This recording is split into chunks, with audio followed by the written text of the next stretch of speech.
Bueno, Ana, el gusto de saludarte aquí desde la Argentina, en un mundo tan convulsionado, pero tan globalizado, donde todas las noticias no son, bueno, prácticamente propias. Y bueno, tú eres una especialista en el mundo ruso, que podremos estar hablando días y horas y no sé, y no agotar temas. Pero bueno, ¿qué tienes para contar primero con lo que ha sido tu libro, ¿no? Esto de los comicios de Putin relacionados con este tiempo. Bueno, gracias por tu tiempo primero y bueno, ¿qué nos puedes contar del libro? Bueno, esta fue una propuesta que me hizo la editorial Libros de la Catarata acá en España y lo que propongo yo, lo que me propuse con este libro es, a mí me tocó cubrir el momento en que, lo digo en el libro, como un conejo, el mago que saca un conejo de la chistera.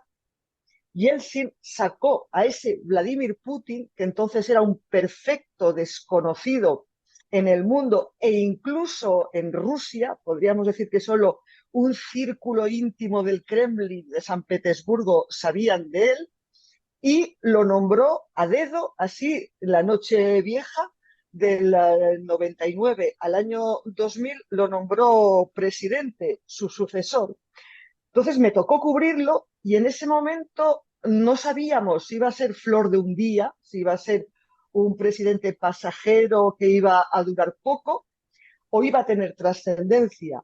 Hoy, casi 23 años y medio después, sabemos que no fue flor de un día y que ha tenido y está teniendo, desgraciadamente, sobre todo para los ucranianos, mucha trascendencia.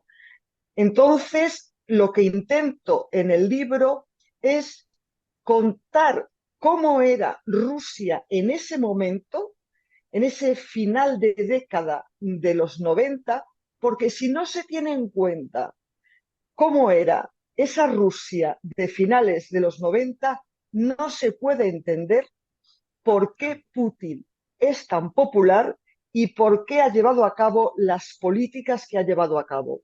Bueno, se topa en ese tiempo con la cuestión chechena, ¿no? Que venía siendo un problemón, diremos aquí en la Argentina, un problema gigantesco y bueno, lo soluciona con sangre, pero lo soluciona. ¿Se puede comparar eso con esto de aquí, con la invasión?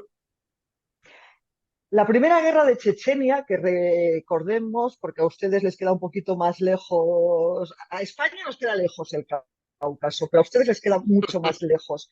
Chechenia, que es una de las ex repúblicas soviéticas que forma parte de la Federación Rusia y que es de mayoría musulmana, declaró su independencia. Entonces, Yeltsin, en el 94, Yeltsin lanza una primera guerra para acabar, para machacar, para acabar con ese independentismo. No gana, de hecho se llega a un armisticio que es de hecho una derrota rusa, y entonces Putin, unos meses antes de ser presidente, siendo primer ministro, lo primero que hace cuando Yeltsin lo nombra primer ministro en agosto del 99 es lanzar la Segunda Guerra de Chechenia, que esa ya es la guerra de Putin, es la primera. O sea, Putin se estrena como primer ministro ya lanzando esa guerra. Y entonces él la gana desde el punto de vista del Kremlin con el coste de arrasar Chechenia, sobre todo la capital Grozny, y la gana poniendo un gobierno títere, el clan de los Kadyrov, que son unos señores de la guerra absolutamente corruptos y sanguinarios, pero pactan con Putin, con lo cual ellos pueden seguir robando, ellos pueden seguir haciendo lo que quieran, pero supeditados a Putin, supeditados a Moscú. Entonces, ahora con perspectiva, una se pregunta, ¿acaso Putin ha pensado que podía hacer con Ucrania lo que hizo con Chechenia? ¿Acaso creía que Ucrania iba a ser como Chechenia? Los hechos sobre el terreno demuestran que de momento no lo está consiguiendo y está muy lejos de conseguirlo. Ujú. Hace, bueno, mucho tiempo que hablamos de Putin, me parece que, y son varias décadas, pero creo que no tenemos conciencia de cómo funciona la democracia en Rusia. ¿Qué tienes para decirnos? Porque Putin ha sido presidente, luego aparece Medvedev, pero Putin siempre en la sombra siendo el líder. ¿Cómo es un poco esa cuestión? Bueno, de entrada Rusia es una democracia solo nominal, nominal y un poco formal, porque de vez en cuando ponen urnas y la gente va y deposita un voto. Esa es la parte de democracia que tiene. Y porque en la Duma, que es el Parlamento Ujú. ruso, hay distintos partidos. Desde ese punto de vista es una democracia. En la práctica no lo es. ¿Por qué? Porque de hecho todos esos partidos, de una manera u otra, están coordinados con el Kremlin, están coordinados con Putin y no hay una verdadera oposición. Digamos que el partido que podría hacer de oposición es lo que queda del Partido Comunista, pero no hace de oposición, porque en estos 23 años Putin se ha encargado de acabar con la oposición, bien comprándola, pactando de alguna manera con ellos, bien amenazándola, poniéndola en la cárcel, ahí está Navalny, mandándolos al exilio o incluso vía envenenamiento, acabando con ellos vía envenenamiento, y ya hay investigaciones que vinculan algunos de esos envenenamientos, la mayoría en Gran Bretaña, en el Reino Unido, con el gobierno ruso, con lo cual es una democracia solo nominal y formal. En la práctica es un régimen absolutamente autoritario, de régimen vertical, donde la oposición no existe y donde la crítica al gobierno es perseguida hasta el punto de que si hace 10 años hubo manifestaciones, sobre todo en las dos grandes capitales, Moscú y San Petersburgo, Ujú. ahora no vemos bien porque han huido del país, están en la cárcel o tienen miedo.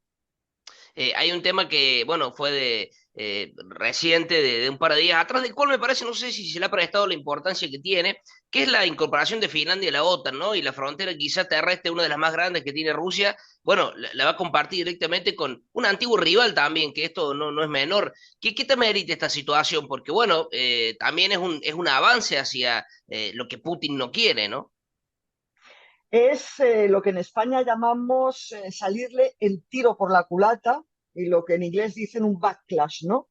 En teoría, la versión oficial de Putin es que éramos nosotros, los occidentales, la OTAN, quien estaba, o la NATO, hay quien En dice inglés, las sí, sí, sí. siglas en español o en inglés, que estábamos amenazando, que teníamos acorralada a Rusia, y lo que está haciendo Putin es defenderse porque Ucrania iba a entrar en la OTAN. Bien, Putin, por lo tanto, oficialmente lo que quería era alejar la amenaza de la OTAN. ¿Qué ha conseguido? Ha conseguido doblar la frontera que la OTAN tiene con él. Es decir, esa supuesta amenaza de tenerlo rodeado ahora se ha duplicado porque Finlandia comparte casi 1.400 kilómetros Ujú. de frontera con Rusia. Y eso equivale a poner la OTAN el doble de cerca de lo que estaba, porque Finlandia es un poco como Uruguay entre Argentina y Brasil, ¿no? Hasta ahora Finlandia, desde el final de la Segunda Guerra Mundial, era esa zona Sí. neutral, aislante, para separar lo que en su día fue el reino de Suecia y el gran imperio ruso. Eso se mantenía, pero Finlandia, al ver la invasión de Ucrania, que le recuerda, ojo, le recuerda la invasión de la Unión Soviética, porque hay que recordar que Stalin tomó, conquistó, anexionó un tercio de Finlandia, rápidamente dijeron, no va a volver a pasar, no vamos a ser neutrales. Y ahora, efectivamente, la OTAN está más cerca, entonces, siguiendo la lógica de Putin, ahora le amenazamos más Claro. de lo que le amenazábamos antes de que él invadiera Ucrania. Y otro país que también era neutral y que ha pedido entrar en la OTAN es Suecia, Suecia. que Ujú. también es un país tradicionalmente neutral, con lo cual, ¿qué pasa ahora? Pasa que el mar Báltico ese cachito de mar Atlántico que está ahí metido, que es casi un lago entre las costas rusas y los bálticos, en el noreste de Europa, ese mar se convierte en un mar de la OTAN, donde todo es OTAN, excepto ese enclave, ese pequeñito puerto que tiene Rusia, que es Kaliningrado, que es su Ujú. única salida navegable todo el año, que las aguas no se Sí. congelan, hacia el Atlántico. Es decir, lo que ha conseguido Putin es estar más acorralado hoy de lo que estaba antes de invadir Ujú. Ucrania. Ana, qué gusto me da charlar contigo y te hago la última sin robarte más tiempo. ¿Imaginas un Putin anciano todavía en el poder o alguien que tarde o temprano, bueno, por alguna vía dejará la vida política? Putin ya ha cumplido 70 años. Ujú, Su gran obsesión, y lo vemos en la cantidad ostensible de operaciones que se ha hecho en la cara y sus operaciones de imagen pública, su obsesión es no parecer viejo, es no parecer decrépito, porque asocia la decrepitud con la decrepitud de los líderes con la decrepitud de la Unión Soviética o de Rusia. El caso de Yeltsin, ujú. Andropov, todos aquellos viejos mandatarios de la Unión Soviética y sobre todo Yeltsin. Con lo cual, para él, el líder tiene que ser fuerte porque es el reflejo del país. Un líder fuerte es un país fuerte. Con lo cual, él está obsesionado con eso y ya ha cumplido 70 años.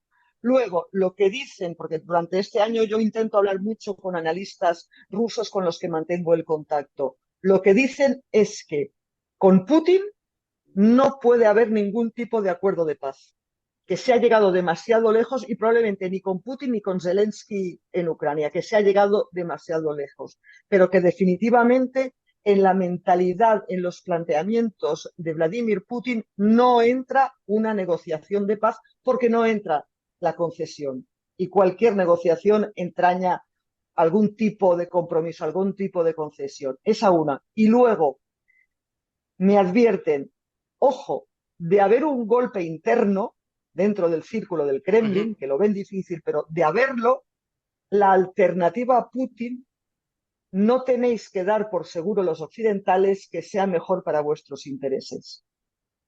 Que se agudice más. Querida Ana, qué gusto, para mí es un placer charlar contigo. Bueno, con tu libro, si lo podemos conseguir, lo tendremos. No sé si llega aquí a estos lados, bueno, sería fantástico.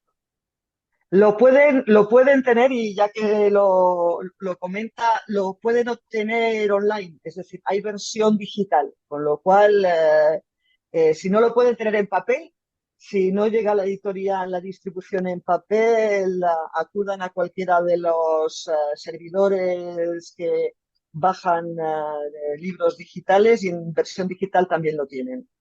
Ana, qué gusto, quedamos en contacto y bueno, lo mejor para lo que viene, gracias por tu tiempo. Muchísimas gracias a ti y a quienes nos hayan estado escuchando y viendo en esta charla.